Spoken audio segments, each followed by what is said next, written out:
এই রেখাপাত্র মহাশয় যে দলে নাম লিখিয়েছেন ওই দলটা অপদার্থ দল। ও সবকা সাথ সবকা বিকাশ বললেও ও আদানি আম্বানিদের সাথ দেয় আর গুজরাটের বিকাশ করে। শুভেন্দু অধিকারী বড় বড় বড় কথা বলছে কি আমরা সবাইকে নিয়ে চলতে জানি। তা শুভেন্দু অধিকারীকে প্রশ্ন করছে এখান থেকে, সকলকে নিয়ে চলতে চাইছেন বলছেন, পশ্চিম বাংলায় যে 42টা প্রার্থী দিয়েছেন কই সংখ্যালঘু মুসলিম সমাজের একটা প্রার্থীকেও তো দেখতে পেলাম না। হ্যাঁ, প্রশ্ন করবেন না? শুভেন্দু অধিকারীকে জবাব দিতে হবে। এই সবকা সাথ সবকা বিকাশ এদের ফাঁদে পা দেবেন না। দর্জি শ্রমিক যারা আছে আজকে শ্রম চুরি হচ্ছে, আজকে অবাক লাগছে। এই শুভেন্দু অধিকারীদের সরকার বড় বড় ডায়লগ দিয়েছিল, কি বলেছিল যেটা এই কি ডায়লগ দিয়েছিল বলুন তো শুভেন্দু অধিকারীদের সরকার, যে ক্ষমতায় আসলে ডলারের থেকে নাকি টাকার দাম বেড়ে যাবে। কিন্তু দুঃখের বিষয় বাংলাদেশের টাকার দাম বাড়ছে, বরঞ্চ আমাদের টাকার দাম কমছে। বাংলাদেশের টাকার দাম বাড়ার কারণ হচ্ছে ওরা গার্মেন্টস অর্থাৎ আপনারা যে দর্জি শিল্প যারা সাথে যুক্ত এর কাজটা বাংলাদেশে খুব ভালো হচ্ছে, ওই কাপড় বাংলাদেশ থেকে বিদেশে এক্সপোর্ট হচ্ছে। আমাদের অপদার্থ সরকার হিন্দু মুসলমানের রাজনীতি করে শুধু ক্ষমতায় টিকে থাকবে, হিন্দু না লাভ হবে না মুসলমানের লাভ হবে, অমিত শাহজির লাভ হচ্ছে আর রাজনাথ সিং এর ভাইপোর লাভ করাচ্ছে। আমার এলাকার গরিব যে এই দর্জি শ্রমিক আছে, সে রামও আছে রহিমও আছে, তার আজ থেকে 10 বছর আগে যে কাজটা করলে মাস দিন গেলে 1000 টাকা ইনকাম করে ফেলতো, সপ্তাহে একটা ভালো ইনকাম করতো, তার এখন দিন গেলে 400 টাকা ইনকাম করতে কষ্ট হয়ে যাচ্ছে। বুঝতে বলছি অপদার্থ সরকার তো ওই অপদার্থ সরকার যে 10 বছরে চলেছে, ব্যর্থ সরকার, এরা আমাদের দেশের যারা এই কাপড়ের শিল্পের সাথে যারা যুক্ত, আজকে আমার দেশের মাল যদি আমার দেশের কাপড় যদি সেলাই করা কাপড় যদি বিদেশে যায় তাহলে ডলার আসবে, ডলার আসলে আমার এখানকারের আমার এই বসিরার উত্তরের যারা দর্জি শ্রমিক আছে তারা মুনাফা পাবে, তাদের ইনকাম বাড়বে। কিন্তু অপদার্থ সরকার ব্যর্থ হয়েছে, এই পলিসি তাদের নাই। আপনারা যদি চান আমাদেরকে পার্লামেন্টে পাঠান, তাহলে এখানে মেনশন কলিং অ্যাটেনশন প্রাইভেট বিলের মাধ্যমে আমরা আমাদের খামচিহ্নের পক্ষ থেকে ভারত সরকারকে পলিসি করার জন্য, নতুন গার্মেন্ট শিল্পের জন্য, বিদেশের সাথে পলিসি করার জন্য আমরা পলিসি তুলে দেবো তাদের হাতে, আমাদের শ্রমিকদের যাতে ইনকাম বাড়ে তার জন্য। আমাদেরকে সুযোগ দিলে আমরা করতে পারবো। আপনারা জানেন পর্যায়ী শ্রমিক আসলে অ্যাকচুয়াল কি জানেন, বিধানসভা টিভিটা নাই, সমস্যা এখন হয়ে যাচ্ছে। পার্লামেন্ট টিভি আছে, পার্লামেন্ট টিভিতে কি হয়, পার্লামেন্টে গিয়ে এমপি কি বলেন না বলেন সেইগুলো সব তথ্যগুলো পাওয়া যায়। আর বিধানসভা টিভি নাই, নওশাদ সিদ্দিকী কি বলছে সব লিখিত পাবে। যদি ভিডিও থাকতো আমাকে এত কষ্ট করতে হতো না। আমি কোন সমাজের মানুষের জন্য কথা বলিনি, ওর মধ্যে কোন সমাজের মানুষের জন্য কথা বলিনি, দলিত হিন্দু আদিবাসী মুসলিম থেকে শুরু করে সবার দাবি ওখানে তুলে দিয়েছি অলরেডি। যদি কেউ চ্যালেঞ্জ করে যে অন্য বিধায়করা যত কোশ্চেন জমা দিয়েছে, যত মেনশন করেছে, যাই করেছে, কথা বলেছে, ডিবেটে অংশগ্রহণ করেছে, আশা করছি সংযুক্ত মোর্চা তথা খামচিহ্নের বিধায়ক টপ 3-র মধ্যে থাকবে। এই জন্যই তাদের ভয়। এরা কি করে ওই শাহজাহান শেখের মতো মুসলমানকে নেতা বানাতে চায়, এরা শওকত মোল্লার মতো মুসলমানকে নেতা বানাবে, এরা আরাবুলের মতো মুসলমানদের নেতা বানাবে, শিক্ষিত মুসলমানদেরকে পরে আক্রমণ করবে। আপনাদের এলাকারই ভূমিপুত্র প্রফেসর রবিউল সাহেব কদিন আগে আপনাদের এলাকায় বাড়ি তো নাকি, ওটা কোন জায়গায় বাড়ি গো? হিঙ্গলগঞ্জে বাড়ি।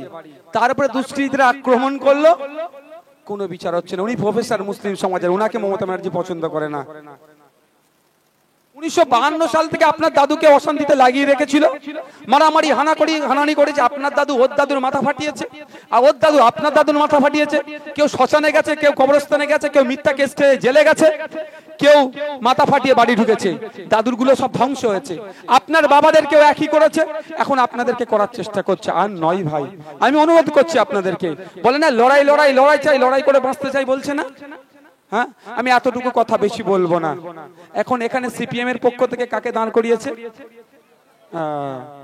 2016 সালের পর থেকে নিরাপদা বাবুকে এখানে খুঁজে পাওয়া গিয়েছিল, হ্যাঁ, সন্দেশখালীতে যখন যে মানুষগুলো সিপিএম কে ভোট দিয়েছিল তাদেরকে মাঝপথে ছেড়ে দিয়ে তিনি কোথায় চলে গিয়েছিলেন? বাঁশদ্রোণীতে তার ছেলের ফ্ল্যাটে নিরাপদে থাকার জন্য। আর সন্দেশখালীর মায়েদের পিঠের চামড়া যখন তুলে দিচ্ছিল তখন নিরাপদে বাবুকে খুঁজে পাওয়া যায়নি। তাই ভালো করে বুঝতে হবে, লড়াই লড়াই লড়াই চাই, লড়াই করে বাঁচতে চাই বলছে, লড়াইটা লড়ছে কারা আর বাঁচছে কারা? লড়াইটা লড়ছে কারা? 300 টাকার যারা রোজে ওই ইট ভাটায় কাজ করে, এই পাথর ক্যাসারিতে কাজ করে, এই মাঠে কাজ করে, শ্রম দিয়ে হাড় ভাঙা খাটুনি করে 300 টাকা দিনের শেষে যিনি ইনকাম করছে তাকে স্টেজ থেকে পাম্প খাইয়ে দিচ্ছে আমরা লড়াই লড়াই লড়াই চাই, লড়াই করে বাঁচতে চাই। ওর নেতার কথা শুনে পাম্প খেয়ে লড়ে যাচ্ছে আর ধ্বংস হয়ে যাচ্ছে। এটা 1952 সাল থেকে হচ্ছে। একটু ভাবতে হবে আপনাদেরকে। আমার উপরে রাগের অনেক কারণ আছে। ওরা নেতারা কি বলছে? তোমরা লড়াই লড়াই লড়াই চাই, লড়াই করে বাঁচতে চাই। মোহাম্মদ সেলিম সাহেব লড়াই করেছে কোনোদিন? এর জোরে বলবেন। ফিরহাদ হাকিম লড়াই করেছে, শুভেন্দু অধিকারী লড়াই করেছে, মমতা ব্যানার্জি লড়াই করেছে, অধীর বাবু লড়াই করেছে, অভিষেক বাবু লড়াই করেছে, কেউ লড়াই করেনি। লড়াইটা কারা করেছে? এই চটে বসে থাকা 300 টাকা রোজের মানুষেরা। 1952 সাল থেকে এই ধরনের স্লোগানকে বাস্তবায়ন করতে করতে ধ্বংস হয়ে গেল আপনার দাদু, আপনার বাবা। এখন আপনি ধ্বংস হচ্ছেন, আপনার ছেলেকে ধ্বংস করবে। তাই আমি আপনাদের বলবো, আর ওই স্লোগানকে আপনারা বাস্তবায়িত করবেন না। আজকের পর থেকে যদি মাইকের আওয়াজ যাচ্ছে, তৃণমূলের বন্ধুরাও শুনতে পারে, বিজেপির বন্ধুরাও শুনতে পারে, সিপিএম এর বন্ধুরাও শুনতে পারে, কংগ্রেসের বন্ধুরাও শুনতে পারে, প্রত্যেকের উদ্দেশ্যে বার্তা। আমরা কি দেখছি? শুভেন্দু অধিকারীকে মমতা ব্যানার্জি ডেকে চা খাওয়াচ্ছে, কুণাল ঘোষ, দিলীপ ঘোষ, সুকান্ত মজুমদার, একজন বিজেপি একজন তৃণমূল এক জায়গায় বসে কেক কাটছে। সুজন চক্রবর্তী সিপিএম এর নেতা, পার্থ চ্যাটার্জি তৃণমূলের নেতা এক জায়গায় বসে যদি তারা গল্প করতে পারে শিরুমে, কেন আপনারা এই হাবাসপুর এলাকায় কে বিজেপি করে, কে তৃণমূল করে, কে আইএসএফ করে, কে কংগ্রেস করে দেখার দরকার নাই? কেন আপনারা শান্তিতে থাকবেন না ভাই? এই প্রশ্ন করবেন না আপনারা নিজেদের মনকে? করবেন না ভাই? ওরা মারামারি করে না, ওরা লড়াইটা মিডিয়ার মাধ্যমে করছে। শুভেন্দু অধিকারী গরম গরম কথা বলছে মিডিয়ার মাধ্যমে, অভিষেক ব্যানার্জি গরম গরম উত্তর দিচ্ছে মিডিয়ার মাধ্যমে। এদিকে অধীর বাবু গরম গরম কথা বলছে, ওইদিকে মমতা ব্যানার্জি গরম গরম উত্তর দিচ্ছে। এদিকে সুজন বাবু গরম গরম দিচ্ছে, দিলীপ ঘোষ গরম গরম উত্তরটা কোথায় দিচ্ছে? মিডিয়ার মাধ্যমে, ক্যামেরার মাধ্যমে, ফোনে এর মাধ্যমে। আর আপনারা কি করছেন? ঢাস করে যে মাথায় মেরে দিয়ে মাথা ফাটিয়ে হয় ওকে কবরে পাঠাচ্ছেন, নালে শ্মশানে পাঠাচ্ছেন, নালে আদমরা করে 307 খেয়ে জেলের ভাত খাচ্ছেন। বা এটা আমাদের হচ্ছে না? এটা বন্ধ করা দরকার কি দরকার নয়? তাই আপনাদের একটা অনুরোধ করব, আজকের পর থেকে যদি কোনো দাদা দিদি বলে এই করো সেই করো, দেখে নেবো, বলবে দাদা দিদি 1952 সাল থেকে এই করো সেই করো, তোমার দাদুরা আমার দাদুদেরকে দিয়ে করিয়েছে, তোমার বাবারা আমার বাবাদের দিয়ে করিয়েছে, তোমরা এখন আমাদের দিয়ে করার চাইছো, আর হবে না। এবার আমরা দর্শকের ভূমিকা পালন করব, সাড়ে সাড়ে লড়াই করবে, আমরা গ্যালারি থেকে দেখবো তোমরা কি করছো। হবে তো নাকি? হ্যাঁ, নেতাদেরকে দিল্লি পাঠাবার জন্য আপনি আপনার ঘরের ভালোবাসার মানুষকে, কাকার ছেলেকে, জ্যাঠার ছেলেকে, মাসির ছেলেকে, পিসির ছেলেকে একসাথে বসবাস করছেন এই 1-150 বছর ধরে, হিন্দু মুসলমানের যে সুসম্পর্ক সম্প্রীতির সম্পর্কটাকে এরা নষ্ট করে দিচ্ছে এই নেতাগুলো। এদের ফাঁদে পা দেওয়া যাবে? তাই আপনাদের বলবো, মারামারি হান্নানিতে জড়াবেন না। কেস খাবে পাবলিক, আর নেতা হবে ওই ওর দাদুর ছেলের নেতা হবে, আর নয়। এবার আপনাদেরকে ভাবতে হবে, আপনাদের জন্য ভাবতে হবে। অনেক মারামারি হানাহানি হয়েছে, বসিরহাট কোর্ট আর বাড়ি করা হয়েছে। আপনার দাদু একটা সময় আপনার বাবাকে বসিরহাট কোর্ট আর বাড়ি করিয়েছে, এখন আপনাকে বসিরহাট কোর্ট আর বাড়ি করাচ্ছে। এটা আর করতে দেওয়া যাবে না।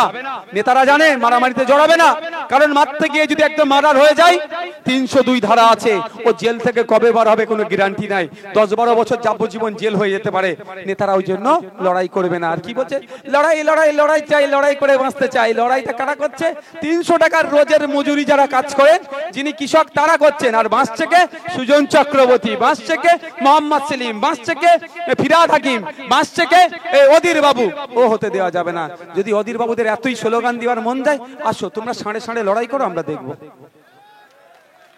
এইসব বলি বলে ভাই আমার উপরে রাগ, আমি কি ভুল বলছি? আচ্ছা, এটা শুনতে কারো খারাপ লাগছে? একটু বুঝতে হবে ভাই, আপনাদের অনেক লড়িয়েছে। আমার উপরে রাগ কেন জানেন? আপনার দাদু, আমার দাদুরা সহজ সরল ছিল।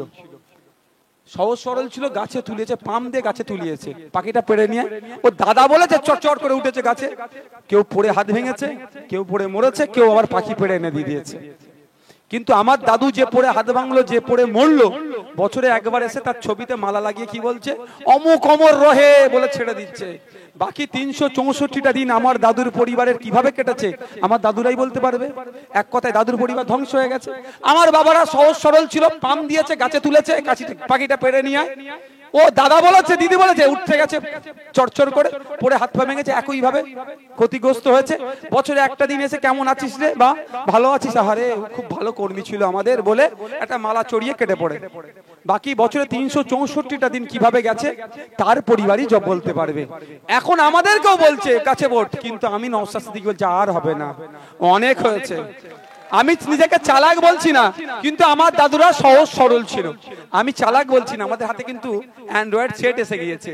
দেখতে পাচ্ছি তুমি এসি রুমে বসে অমুক নেতার জন্য অমুক নেতার সাথে চা খাচ্ছ, আর তুমি আমার পাড়াতে আমার সাথে ওকে লাগিয়ে দিচ্ছ, হবে না। আমার বক্তব্য, গাছে উঠতে যখন নওশাদ সিদ্দিকী জানে গাছে উঠবে, নিজের পাখিটা নিজে পেড়ে নিয়ে আসবে, অন্য কাউকে আর পাখি দেবে না। সাথে কি বলেছি, আমি অকৃতজ্ঞ নয়। আমার দাদুরা যেহেতু এদের জন্য এত জান দিয়েছে, আমার বাবারা দিয়েছে, একটু এদের জন্য তো জান দিতে হবে, নাহলে একদম খারাপ কথা হয়ে যাবে। আমি বলছি কি আপনি গাছে উঠতে পারেন না, আমি মই দিয়ে দিচ্ছি, গাছে উঠা শিখিয়ে দিচ্ছি, গাছে উঠে পারুন। তবে হ্যাঁ ভাই, আপনি বিশ্বাস করুন, আমার দাদু যখন গাছে উঠেছিল আপনি তলায় ক্যাশ নেওয়ার জন্য দাঁড়াননি। আপনি যদি গাছ থেকে পড়ে যান, তলায় জান দিয়ে ধরার জন্য, ক্যাশ নেওয়ার জন্য নওশাদ সিদ্দিকীরা রেডি আছে। আর কতদিন মার খাবেন বাবা, আর কতদিন মার খাবেন? আজকে যদি ইট ভাটায় শ্রমিকের একটা ছেলে পার্লামেন্টে যেত, আজকে যদি একটা কৃষকের ছেলে আইনসভার মধ্যে যেত, আজকে যদি একটা দর্জির ছেলে আইনসভার মধ্যে যেত, তাহলে তার দুঃখ দুর্দশার কথা সে বুঝতে পারতো, পার্লামেন্টে তুলতো। আমি বলছি না যে তাদেরকে শুধু পাঠাতে হবে, কিন্তু তাদের দুঃখ দুর্দশাটাকে যারা ভাবে তাদেরকে পার্লামেন্টে পাঠাতে হবে। ইন্ডিয়ান সেকুলার ফ্রন্ট এই কৃষকদের কথা ভাবে, এই শ্রমজীবী মানুষের কথা ভাবে, এই দর্জি শ্রমিকের কথা ভাবে, এই ইটভাটা শ্রমিকের কথা বলে, এই শ্রমজীবী মানুষের কথা ভাবে।